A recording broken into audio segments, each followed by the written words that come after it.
Duncan would not stop grumbling. He grumbled that he wasn't polished enough. He grumbled that he was overworked.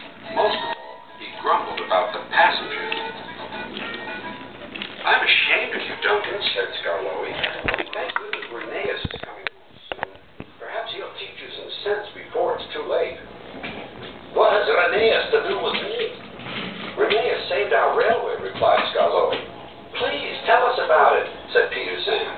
"Well," began Scarloey, "it was before you came here. Things were bad. Rheneas and I had to keep the trains running, or our railway would have to close." "How awful," murmured Peter Sam. "I know," continued Scarloey, "but my old wheels ached." Rheneas understood. "It's my turn now," he'd tell me.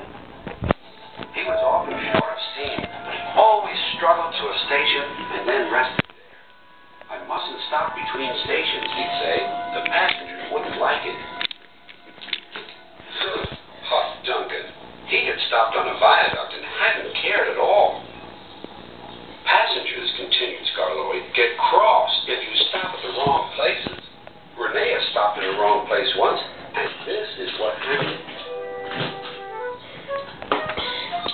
One wet and windy afternoon, the rails were damp. Rheneas was traveling home on a full train. There were 8 passengers in the caboose. It wasn't a comfortable ride at all. Rheneas's wheels kept slipping, and it was a steep climb.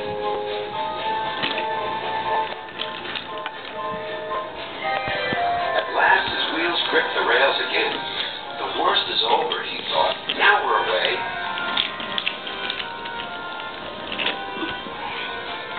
But they weren't.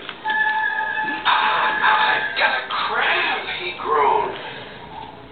And Rheneas stopped on the loneliest part of the line.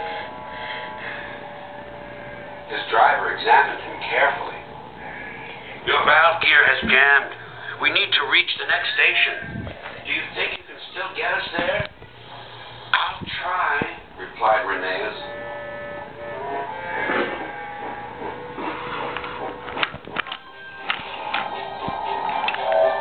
Rheneas did his best.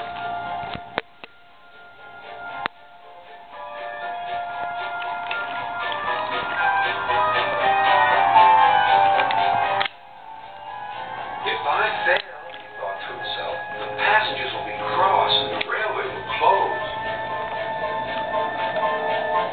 Everything blurred. He was really too tired to make another turn of his wheels, but he did. And another, and another, and another.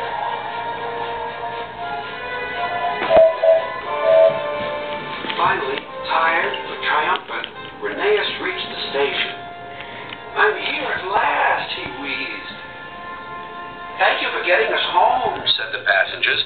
"We'll tell all our friends what a fine railway this is." His driver was delighted. "You're a gallant little engine," he said to Rheneas. "When you're rested, we'll mend you, so you'll be ready for tomorrow."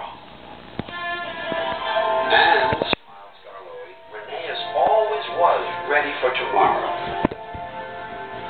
"Thanks for telling us about him," whispered Duncan. "I was wrong. Passengers are important after all." The next day, Rheneas came home. All the engines were there to greet him. Edward pushed his truck to the siding, where he was lifted onto his rails. This was the signal for a chorus of whistles from engines large and small.